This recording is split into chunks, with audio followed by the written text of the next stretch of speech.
Hello and welcome. My name is Morgan Hodge, and I am here to share with you the analysis I have put together for your company. The following information I'm about to share is a situation analysis for Tiffany & Company. Key issues are noted and recommendations are provided. I hope you take the time to read what I have put together for you and take into consideration some of the points that I have mentioned. From sales of only $4.98 on its opening day in 1837 to becoming one of the most well-known jewelers in the world, Tiffany & Company has been viewed as a premier retailer of distinctive and luxurious jewelry. Tiffany & Company was founded in New York City in 1837 by Charles Louis Tiffany and John Young. The company, which was then called Tiffany & Young, was originally set up as a stationery and fine goods emporium.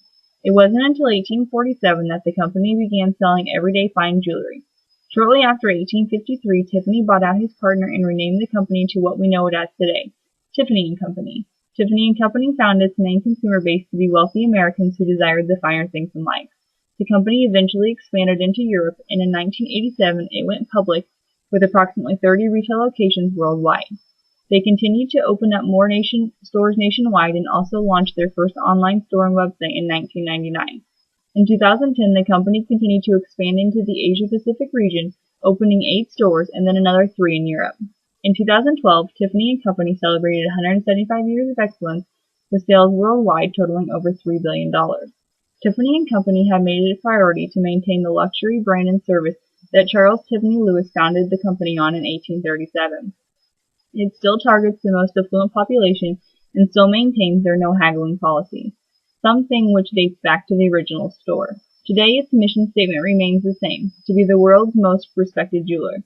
The strategically relevant factors of the macro environment that affect the attractiveness of the U.S. jewelry industry are the economic conditions and socio-cultural forces. As company managers scan the external environment, they must be alert for potentially important outer ring developments, assess their impact and influence, and adapt to the company's direction and strategy as needed. However, the factors in a company's environment having the biggest strategy-shaping impact typically pertain to the company's immediate industry and competitive environment. Tiffany & Company have a few competitors who they have to keep an eye on. Their direct competitors are listed on the PowerPoint, but their indirect competition would be places such as TJ Maxx, Costco, and Marshall's. At these 3 places, consumers are able to find a nice-looking piece of jewelry for a much lower price than they would find at a Tiffany's. Due to economic health, consumers are more likely to want to spend less money. Of the 5 competitive forces, rivalry is the strongest. The intensity of rivalry among competing sellers within an industry depends on the number of factors. Rivalry increases when buyer demand is growing or declining. Rivalry increases as it becomes less costly for buyers to switch brands. The less costly it is for buyers to switch their purchases from one seller to another, the easier it is for sellers to steal customers away from rivals. Some key factors that will determine a company's success in jewelry retailing in the next 3 to 5 years are going to be their online sales, location, and what information they have put in the newspapers, magazines, and online for people to read. We all know that online shopping has become more popular these days, and when you are able to shop your favorite jewelry while sitting on the couch is even better. The location of stores is another important factor that most all businesses need to take into consideration. You will want to place your stores in places that are known for high traffic and around other stores that are popular as well. If you are next door to a nice clothing store, you will more than likely receive some of their customers who will then need a nice piece of jewelry for the outfit they have just purchased. Another important factor that will help with your success would be the information that you are putting out there for returning customers and new customers to read. In the information that you publish, it is important to list your strengths as well as some of your best-selling items. You will want to be sure to lure new customers in with deals and new merchandise. Whether you advertise in papers, magazines, or your website, you will want to make sure yours catches the eyes of everyone. Over the years, Tiffany has insisted on opening its stores to all types of buyers. It has vastly expanded its product offering and even added low-priced tourist items for individuals just looking for a glimpse of the Tiffany experience. Although a large portion of Tiffany's sales are generated from jewelry, much of their revenue also comes from their ever-expanding product line. Currently, its main business strategy is to continue expanding their product line, but in a way that does not diminish Tiffany's prestigious brand name. In order to achieve the goal, the company is very selective in the types of products it chooses to carry. While continuing to expand its target market through its Blue Book catalog, website, and new retail markets, Tiffany will continue to enhance their customers on being fully aware of what they are offering, what sales they have going on, as well as keeping their products on display and active for all to use. As part of the consultation, I feel it is necessary to provide a SWOT analysis. Some potential strengths I see as areas to continue focusing on include the following: keeping their brand name alive and out there for everyone to see, expanding your horizons to bring internet shopping to all of your customers, old and new, distributing your products not only to other stores around the U.S., but opening up new stores in Europe and the Asia Pacific as well, and keep being professional like the company you are. Tiffany & Company has various strengths, but these prime weaknesses cannot be allowed to go unnoticed. The recession, such as the Great Depression, when your sales were down due to the economic hardships the customers were facing, the noticeable higher prices that you have unlike some of the other local jewelry stores around, and the need for more sponsorship. You will always want to get your name out there, whether you do it during pageants or award ceremonies. Certain outside or environmental factors have also influenced Tiffany & Company. Some may be valid reasonings for future opportunities as well. Change up your advertisement, put it in different forms, and change up your phrases and colors. Do product differentiation, look into different styles of necklaces, bracelets, and earrings. Promote sales and savings during the holiday months, and offer deals during the customer birthday and anniversary months as well. Get more into customization. Let your customers design their own jewelry to complement their fashion, and try out a men's side of jewelry and fashion to try to accommodate them as well. As with more companies, it is most rare not to have at least some threats from the outside sources. Those affecting Tiffany have been noted.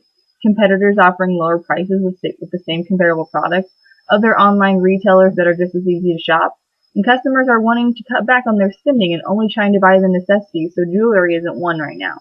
And last but not least, the threat that every company has to face: rivals. Tiffany & Company's U.S. retail stores account for 50% of the company's overall revenue, and the company spends roughly 6% of its revenue on advertising and marketing. It also manufactures 60% of its jewelry in order to maintain the high quality standards. Like many businesses in the U.S., Tiffany & Company suffered a financial downturn during the most recent recession, with the U.S. sales declining in both 2008 and 2009. In 2009, company sales were down 4.9% from 2008. Although Tiffany & Company definitely felt the effects of the recession in the U.S., it fared much better than most of its competitors, with its overall revenue only decreasing by 2.7%. However, in 2010, the company rebounded and outperformed the market with a growth of 10.9%. This spurting growth was mainly due to the increased prices of their jewelry. Tiffany & Company does have adequate competition strength to defend its position in the jewelry industry. Their inbound logistics are warehousing raw material and distribution of their manufacturers. Operations are transforming inputs into finished products. Outbound logistics are warehousing the finished products. Marketing and sales are pertaining to the needs of customers, and the service would be the support after the sale when the customers come back to buy more products from Tiffany & Company. The strategic issues that management needs to address would be to create new strategies to grow with the current market. Tiffany & Company is already good about accommodating the style of different age groups, but keep fresh products out in the current market that is always changing. Keep on opening new stores, whether it's in the United States or globally. When expanding over the different countries, it is very beneficial to make new designs align with the local culture of the areas you are in. Since Tiffany & Company is expanding internationally, it would also help them if they promoted and sponsored international celebrities as well as the local United States celebrities. For Tiffany & Company, their competitive position and future are always looking bright. They were not only able to maintain the top of the list throughout the recession, but they were able to learn from that hardship and expand. Some recommendations I have in mind for Tiffany & Company are the following. Establish a reward system for your returning customers as well as your new ones. This will keep them coming back for more of their favorite jewelry. This will also help enhance their awareness of any new products you have in store or any ongoing specials you might be offering. One thing that will make the customers return to your stores is the fact that your associates care about them and provide them with the best customer service. Answering all of their questions, giving them information about each product in the store, and making them feel like your number one customer will always get them to come back.